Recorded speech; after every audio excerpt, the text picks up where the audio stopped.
Welcome to The Founder's Mind, a podcast powered by the Kadar Group. This is your host, Adam Muchler. On this episode, we have Sarah Gibson Tuttle, founder and CEO of Olive & June. Listen in as Sarah shares how she went from the finance world to opening up a nail salon in LA to releasing an Olive & June nail polish line, and why she's focused on disrupting a $9 billion industry. I want to welcome you, Sarah, to The Founder's Mind. Thanks for coming on the show. Thank you for having me. I'm excited to be here. I really need to start by giving credit to the person that introduced me to you, which maybe not shockingly is my wife, Erica. And not surprised. Not surprised. Not that I am against getting my nails done myself, although I have not. But she, clearly my wife, Erica, is a fan of the show and she's very supportive. And every now and then she likes to throw out, oh, you should interview this person. And she said, you should interview Sarah. And I was like, I don't know who Sarah is. And she said, why don't I message her from your Instagram account? I was like, you can do anything you want. And that's what happened. So the message that you got was from Erica, and she, I think she made a little ask and you responded, and here we are. I love that. Happy wife, happy life is what I like to tell and remind my husband all the time.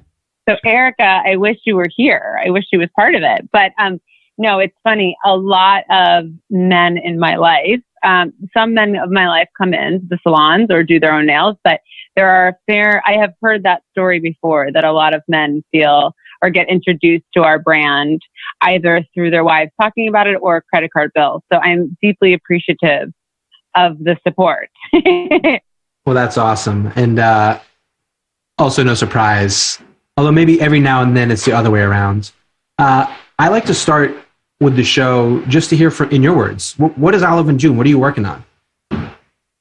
So Olive & June is a wonderful place. So Olive & June started as a collection of nail salons, super inspired by what Drybar had built in blowouts. And my background is that I worked in finance for 10 years at JP Morgan and Morgan Stanley. And I wanted to move to LA. So I started interviewing out in Los Angeles, would get my hair blown out at Drybar, fell in love with the concept.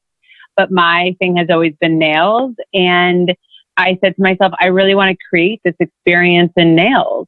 And so Olive & June started as a nail salon in Beverly Hills and quickly grew to 3 locations in Los Angeles over about 4 years.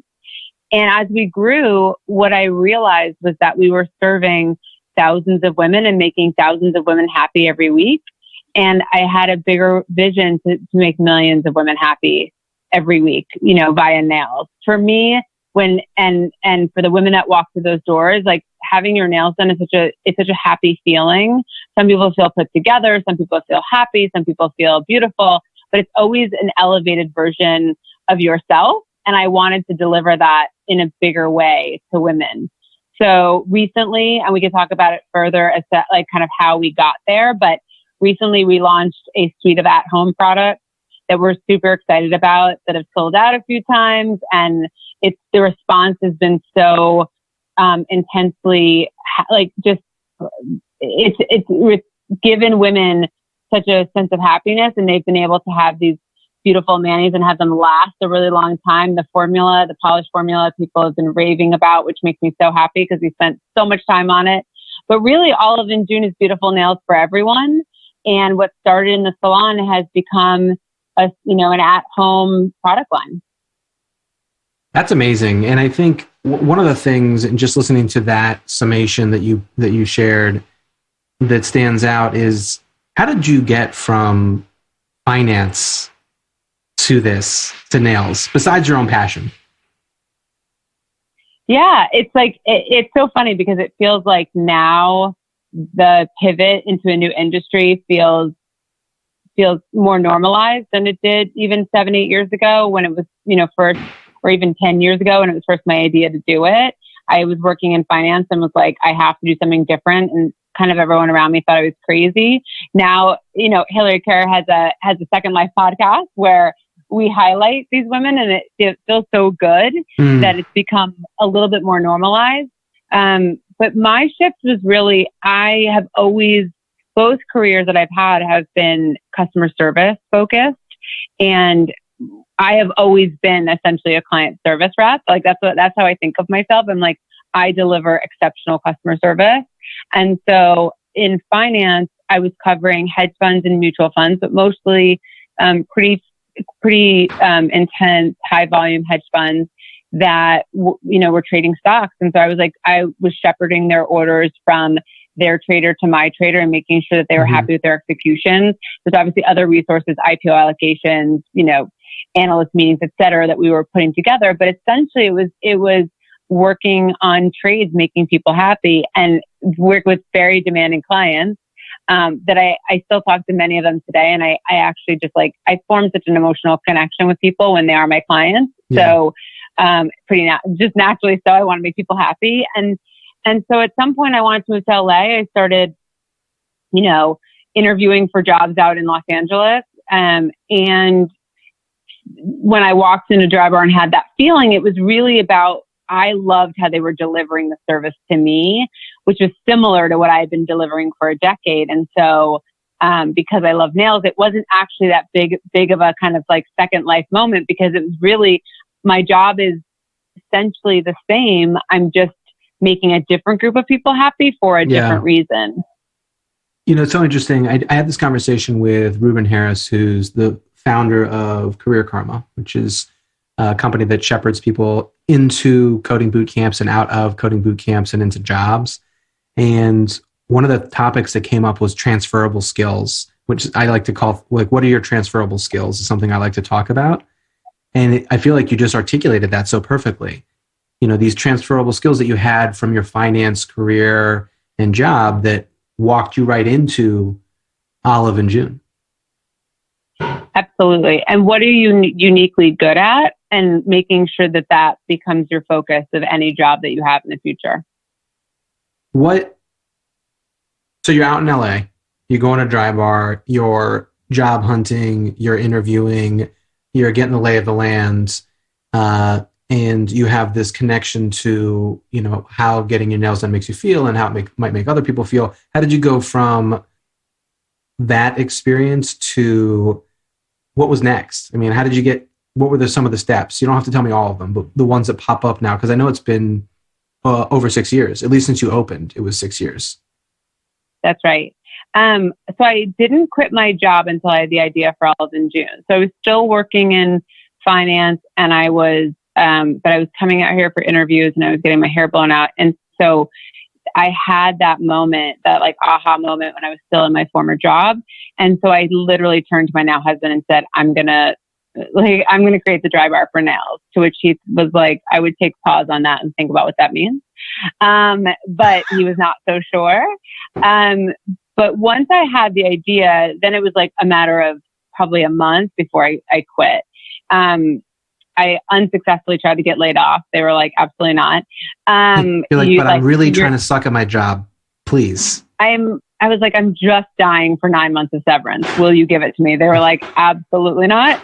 I think they also knew when I tried to get laid off that I was going anyway. I think my boss knows how determined I am, or former boss. What a lovely human to be patient through that conversation. But so then I had the idea, and then at some point I took that one way trip out to LA. And then it was it's probably about 10 months, and I opened Olive in June. And then the interim steps of that was really all about learning everything I could about the industry. I got my nails done twice a week. I was constantly talking to manicurists and other, whether it be beauty supply stores or manufacturers or brands in the space about their experiences. I went to a number of trade shows, and trade shows are localized. So you actually don't want to go to a number of them, but I did, because I didn't know that at first. But I learned so much. And I also went and I found some mentors, and one of those mentors was a salon owner in Northern California who I hired to basically do a 2-day intensive for me, and she taught me everything she knew about the business. And so I really did everything I could to learn. I'm a naturally curious person, but I think in order to be a successful entrepreneur, you have to constantly be in that state of being a sponge. And it was a really scary because I didn't know what I was doing next, but exciting because I was learning so much period of time for me. That's incredible. Have you done something like this before? Like, are there other moments in your life where you got this lightning bolt of a feeling and said, I'm going to do this thing? By the way, I think that's a question that no one has ever asked me, and I've had a lot of interviews, so I'm like very impressed. Because I literally thought to myself, like I looked up into the sky, and you guys were not in the same studio, so like I looked up in the sky and was like, "Huh, that's a great question. What is the answer to that?" I would say, so I wish there was like the emoji was in like real life. We'll add it on social. Exactly. Yes. I think that yes and no. The no is that I've never been an entrepreneur before. Mm-hmm. And I definitely get a little skittish sometimes around like making sure I can be conservative on money. And there's different things that make me like a little bit risk averse. So the answer is like no outwardly so about being an entrepreneur. My dad is like a serial entrepreneur and is like not, and is like risky a lot of times. Like he'll bet the house, and that is not my personality. I'm definitely more a mix of my parents. Mm-hmm. And so I guess the outward answer is no. The other answer I would say is like yes, because if you ask my parents, they would say that they knew I'd be an entrepreneur since I was a like little kid, because I would like take ski school lessons when we went skiing, and I would be, skiing straight down the hill. Like, and I would, and there's definitely moments of time I would do very bold things that I think a child who is risk averse would not do, whether it be like, I used to do talent show performances where I did them by myself. And like all my friends were doing a dance in a group and I did it by myself. But there's definitely moments where I like had gut feelings, or I was very like independent and very like, this is what I'm doing, and very kind of my father's personality. I also definitely have, I would say I'm on, if there was a spectrum of people who have really good gut intuition, I'm on the good side. So there's definitely moments I can read a situation or a room or a person before they even tell me. So I guess the answer is like yes and no. I've never been bold enough to do my own thing. And I often get asked what the biggest piece of advice is. And I say, if you are not like 150% yes on something, don't do it, because it takes that much of internal fortitude to make it actually real and happen. Yeah, you have to manifest this vision against everyone calling you crazy, or your closest friends saying, I don't understand what you're doing. Totally. And you have to like so desperate, like not desperately believe it, but like you have to it's like that irrational exuberance that you need to have. It has to ride you through all the valleys. And so it takes a lot of definitive mindset in order to get there. And so I was not there on any of my other ideas, but I've definitely been there on other decisions in my life for sure. I mean, I was married before my now husband. And when I made the decision that was the wrong relationship for me in my early 30s, when all of my friends were getting married and I was like, this isn't working. And by the way, we're both happily remarried now. And I think that we both would agree that very hard gut decision that I made which was so hard at the time. But now we look back and think, thank God one of us made that decision. But so there are those moments, those decisions that I've made in my life that have changed the course of my life, that I think probably if my parents had been answering that question, they would have said, yes. But parents are a bit biased. Yes. I also think they saw those decisions that I made that were pretty definitive. But I never started a company before. Both my parents were entrepreneurs. So definitely my blood, but it's also, I had to find the right idea.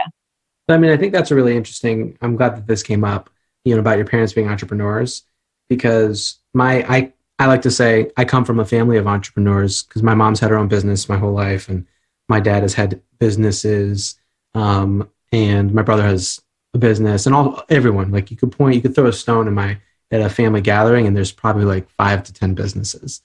But it's kind of interesting that there was a blueprint, whether or not you felt connected to it until you had this moment.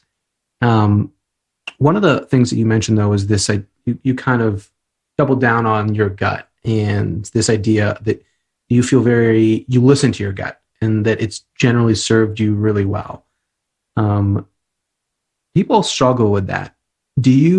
Are there any components to making a gut decision for you that maybe you go through rapid fire or that you sort of ruminate on that help? Yeah, it's a really good question.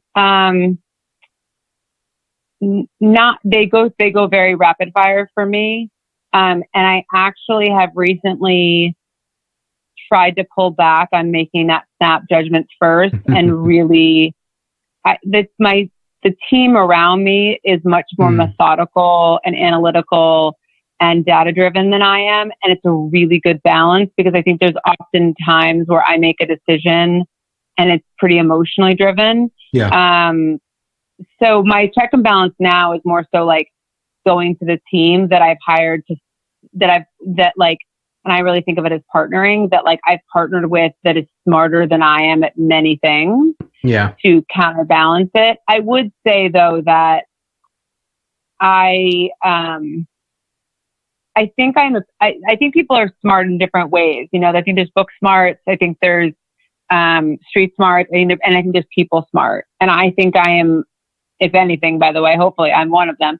I think I'm people smart. And so when I'm dealing with a people question, I really just I listen to what my gut says, because I think that friends will be mad at me and they don't even know they're mad at me. And I'll be like, are you okay? What did I do? And and I just will know that I've said something because I can be pretty blunt or, you know, and then they'll be like, well, something like, I didn't know, it's not really bothering me. And you're like, yes, it is. Just tell me, let's make this better. I will apologize, but also I will work on myself. But I think it's, I would say ultimately on the people side, I kind of let my gut guide. On the business side, I try the checks and balances are really, does the data support this? Do the numbers support this? Do we, for example, if there's a part of our business that is having some trouble getting off the ground, whether any part of our business, I'll go to the numbers and say, is it actually a real business that we need to be emotionally investing in? Mm-hmm. Before, and I'll look at the numbers before I'll make the decision. So, I guess the answer is I don't have a set guide, but I try to get all of the analytical side into my brain before I make a decision, because I find that it just makes it more informed. Yeah. And for me, there's a distinction, especially when you're starting something from the ground up, like Olive and June. There's a founder mentality and a sort of a set of behaviors as a founder that are crucial to create something out of thin air. And when I say thin air, I mean bringing something from your mind into the world. But there's a whole nother set of skills needed to be an executive and say, okay, this thing is in the world now, but how do we blow it up? How do we expand it? How do we take it, further than we could possibly have envisioned on day one? And what I just heard from you is a little bit about that executive mentality, bringing in those people that complement you or challenge you to not just be better in your own way, but also let go of certain things. Yeah. I mean, you answered the question. Can you answer all my questions? I think people would be pretty disappointed if they were tuning into a podcast to listen to Sarah and they got this guy Adam, although it would be kind of comical. I mean, I'm into it. I'm like, please write all of my future investor questions, investor answers. No, I think it's true. I think ultimately, to your point, there is a hustle and a drive, and there is a muscle, and then once it's born, really, then it's how do we scale it, and that is a totally different set of skills. And I am so proud to still be the CEO. And I hope to be the CEO as long as possible. I also totally understand why people get management teams. I appreciate that so much. It's not in our near future, but I just understand it, because it can very quickly surpass your own skill set. And frankly, going back to what are you uniquely good at? Yeah. I'm not actually uniquely good at management. So I don't think that management will be, in 5 years, no matter where Olive and June is at that point, I don't think that will be, the core of my job description. And we recently hired a GM where that is one of her unique, talents. And so it's like really surrounding me with people that can do those jobs really, really well. Hi all, quick break to tell you about the Founder's Mind Plus. It's all the interviews of guests you love, plus bonus episodes with additional stories and anecdotes, shoutouts in future episodes of Founding Funders, that could be you, and opportunities to get some cool swag from the show. You can upgrade by following the link in the show notes or go to thefoundersmind.com/plus. Thanks for following along. Back to the show. I think that's such a great point. And the question that comes to my mind is, how did you go about building that team? I mean, you opened your first location in 2013, and I did some reading. So you have you kind of went from one to several locations in LA. And it, still sounds like it was still a retail business, with locations. But how did you start growing that team that supports not just retail locations, but products? And I'm looking at Instagram, there's a Target highlight here. Like, how did you create that team? Yeah, it happened pretty organically. I mean, our brand director was a friend before we launched, and she kind of got involved as a friend, and then it became really clear that on a brand side, I mean, this is before like brand was king, now brand is king, but but we kind of just knew, she and I intuitively knew how important brand was going to be. Really, she knew. So she helped guide me, and then I asked her to be part of the business. Our CFO, COO came on because I was drowning and I was, doing it all myself. And she had been, a friend and it kind of helped me on an advising capacity just to help me. And then was like, you have a real business here. I would love to come on in a real way, which I was like, yes, please. And so that kind of happened organically. And then as we launched these products, and then we've had people in different roles and we've tested things out, and we've been lucky because the salon businesses are profitable. I've been able to kind of figure out on the corporate side what that looks like. Sure. Because I don't come from I'm not a Warby alum, right? I didn't know all the things that, like Jen and Steph at Away do, right? Which is so incredible. And of course, I just got my first Away piece of luggage, by the way, literally today. It arrived. It's amazing. I mean, what they've built and what they're building, and it's incredible. And so, and now that I have a GM that is from a few DTC companies, The Honest Company, et cetera, I now know what hyper speed that can give you. So I'm just of course, I'm just in such awe, but also I'm oh, you knew a few of the hacks and the tools along the way, which I did not know. So I got to kind of figure it out, somewhat happily, somewhat painfully. I mean, there's just moments of you kind of don't know what you're doing. Mm-hmm. But once we launched the product business with that small team, one of our advisors said, I have the perfect person for you. So it's all been honestly surrounding yourself with the right people on the advising and investing side. And just, I think being open to kind of knowing what you don't know so that the right people get introduced to you. But we have a very small team and we have a lot of teams to build. And so I think I've been super fortunate and lucky, honestly. Good karma, I suppose. Good karma. How do people plan for good karma? Yeah, I think I am the most supportive friend, right? I truly, and hopefully my friends will say this too, but I think I'm a pretty supportive friend. I'm always willing to show up for someone. And so I think when I then was looking for a GM, or I was actually looking for a head of marketing, but when I remember when I sent out that email, I got 100 responses of people being like, what about this? What about this? Look at it this way. And then our advisor, same thing. I just feel because I put out a lot of love and I've done anything I could for people, they respond. And I think building a real network, not just quote networking, but actually building a real network of people that you have helped and ask for nothing in return just because you want to help. I think then that good karma comes back. I think a lot of people look at it. I was on a Create and Cultivate panel like 5 years ago. I remember someone said, can you tell us how to best network?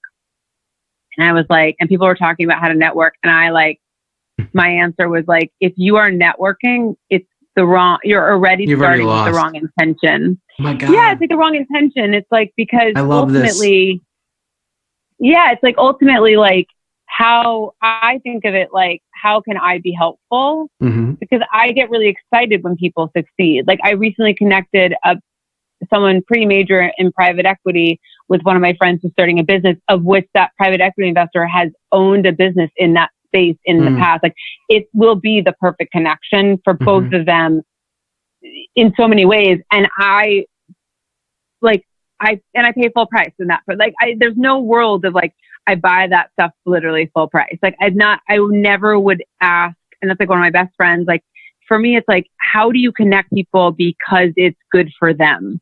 And and I would say to anyone, like, if that's your mindset, it will all come back to you. That's so good. I honestly 1000% agree with you, and like co-sign all the millennial terms and Gen Z terms that would say yes, what you just said. But I like to say networking is a byproduct of building relationships. Right. And so if you focus, to your point, and I'm literally just regurgitating what you shared, but if you focus on those relationships and you focus on that value, you end up with a network. But if you... Yeah. Oh, yeah. Yeah. And so, but go in with the right intention. Yeah. And the rest of it just happens. I mean, but I also believe in manifestation. I mean, I could talk about The Secret. I mean, I could keep going on like a whole, but to me, it's just create meaningful relationships, like, and take the word networking and like throw it in the trash. Yeah, no, I totally agree. And when I work with clients and I talk to people and whether I'm working with them directly or we're mentoring or it's just a coffee, it comes up. How do you connect with other people? And people have a really negative connotation for networking because you imagine the person that's like, I've spoken at events and someone has come up to me and given me a business card without saying anything to me and said, you should email me. And I'm like, I don't know who you are. I don't know what you do. And this is really weird. And I was actually talking to someone else and I don't know what's going on here. Like there's a really negative connotation because a lot of people aren't good at it and people don't understand the true value of digging into those relationships. And you don't need to know everyone, by the way. I agree with that as well. It is hard for me because I genuinely like people, but I agree with that. Oh yeah. I mean, I'm a super extrovert. And Erica is a little bit on the other side of the spectrum. And I say, I work at WeWork. We talked about that earlier. And I go to a lot of events and I work in a lot of other community spaces. And the extreme extrovert in me says, if you make eye contact with me, it's a nonverbal agreement that I can say hello to you. Doesn't mean we can say anything else, but I'm at the very least that I'm going to say hello.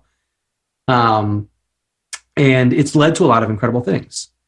But I think that people, again, to your point, it's just on average not the best at it. So this is not an industry you've been in your entire life. This is, at least at a glance, a second career, if not a third one. I don't know a lot of your older ones beyond finance. What's one of the more surprising things that you've learned along the way? So many. I think I've learned a lot about myself, and I think I've learned that I'm only uniquely good at a few things, and that when it's so clear when the job description matches what you're good at, you're like on fire. Like you couldn't be stronger in your role. And when it doesn't, it literally just drags you down and slows you down, and you are just not the best version of yourself. And so I've really tried to learn how to have people. I've tried not to say, I like this person and they're a hustler, so let's put them in this job. It's like, is that the best? Is that like going to make them the happiest too? Right? It's like really trying. That's probably on the business side. The most surprising is that I used to think that a lot of hustle could get you anywhere. And I think that's true-ish. I think that really you explode to the upside when you have people who have like real talent in real parts of their job, and they're able to focus on that. I don't even want to touch that because it was so well said. No, I'm just going to leave it there. What's a challenge that comes to mind? A big one that you navigated? I'm sure there was more than one.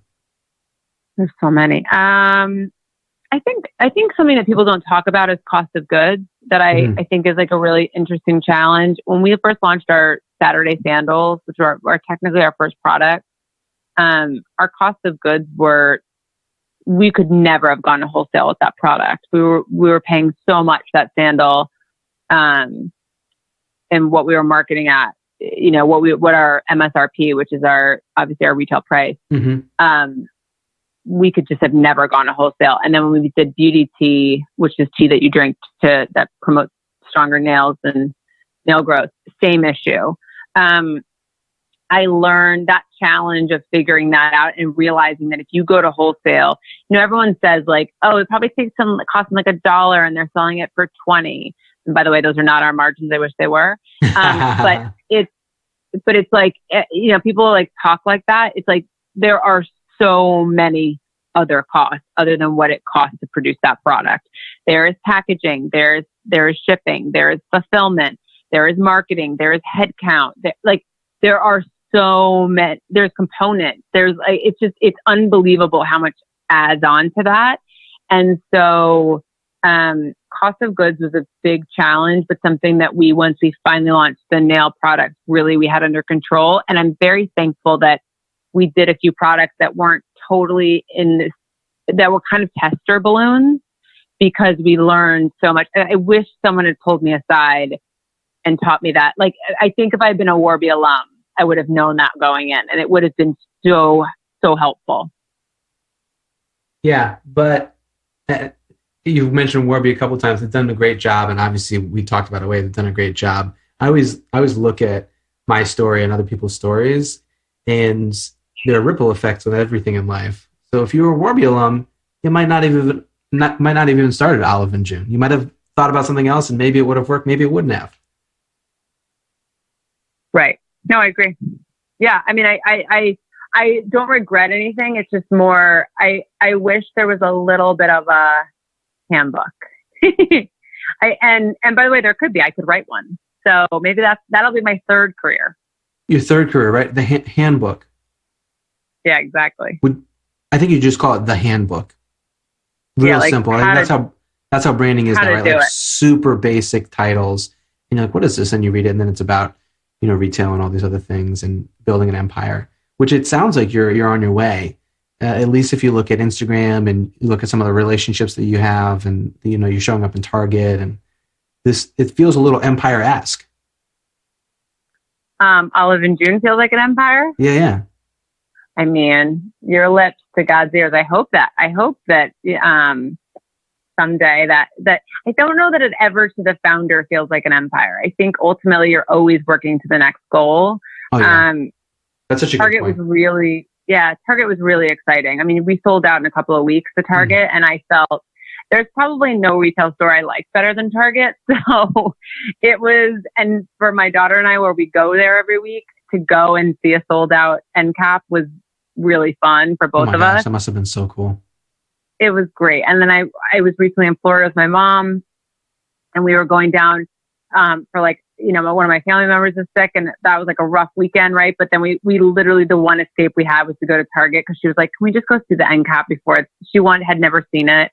And to go and have it be sold out with my mom there was just like, there were these moments in life that I guess still empire-esque, but it's really quite wonderful. I think that as we continue to build, honestly, the goal for Olive and June is, in 10 years, if a mom's like, you want to go get your nails done? And the daughter's like, what are you talking about? I did it myself.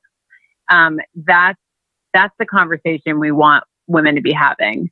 So that's when I think I'll feel like we've built something, like a real movement where women can really own this part of their beauty routine, versus it's the only part of their beauty routine where they feel pretty lost.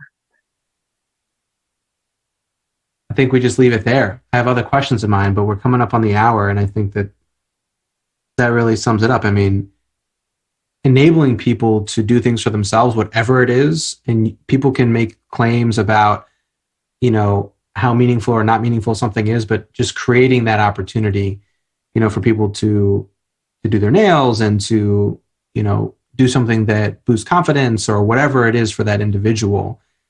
It's a great endeavor. Oh, thank you. It feels really good. Empowering women is even if it's in something as I guess in some ways like small as like your manicure. For me, that feels very big, but it's empowering women in any way, men and women, but to be fair, mostly women here. It's a wonderful thing. Like it truly is the reason I get out of bed every day. So it feels great.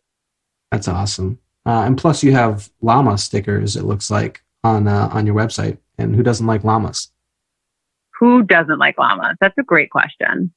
We should do that as like a social question. Do you or do you not like llamas? And if you don't, maybe you should unfollow. Just kidding. Yeah. Or at the very least, an interview question for your job. Yeah, maybe for maybe you need an intervention. Like, of course. Yeah. And by the way, our little llama has a little like blanket on its back because it's cold. So that's what we're doing here. Thank you so much for having me on. This was so wonderful. And obviously, if anyone has any questions, I run our social. So if they want to DM me at Olive in June or on my personal at Gibson Tuttle, they totally can. I'm happy to answer any and all questions all the time. So, well, that's full circle, because this show, this episode, this conversation happened because of a message on Instagram. Yes. So I can attest that Sarah is behind the messaging function on Instagram. And she's got an awesome team that was very supportive of scheduling the time. So real quick shout out to them. Brittany and I have been emailing, which is just another highlight. Surround yourself with incredible people and you can do incredible things. Thank you so much for being on this show, Sarah. I can tell you that Erica is at home very jealous that she is not able to just listen in or be a part of this, or that we could do it in person somewhere. So thank you again. Thank you for listening to this episode of The Founder's Mind. Check back weekly for full episodes.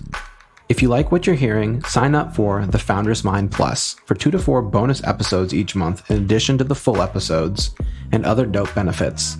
Sign up for The Founder's Mind Plus through the episode notes or by going to thefoundersmind.com and clicking the plus link.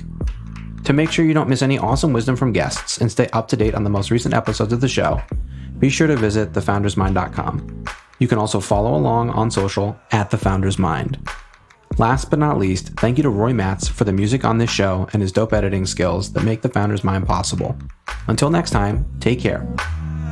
In the world, going through all of this insanity and try to bring new ideas, make them a reality. Illuminate in the thoughts, make it a priority to implement what you learn. What you get is what you be. In a world full of noise, hard to find that clarity to try to lead subtly, never full of vanity, and try to change something small or try to change humanity. Power forward through the dark, founder's mind is what you see.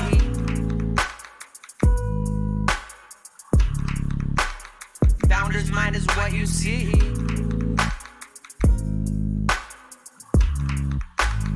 Founder's mind is what you see.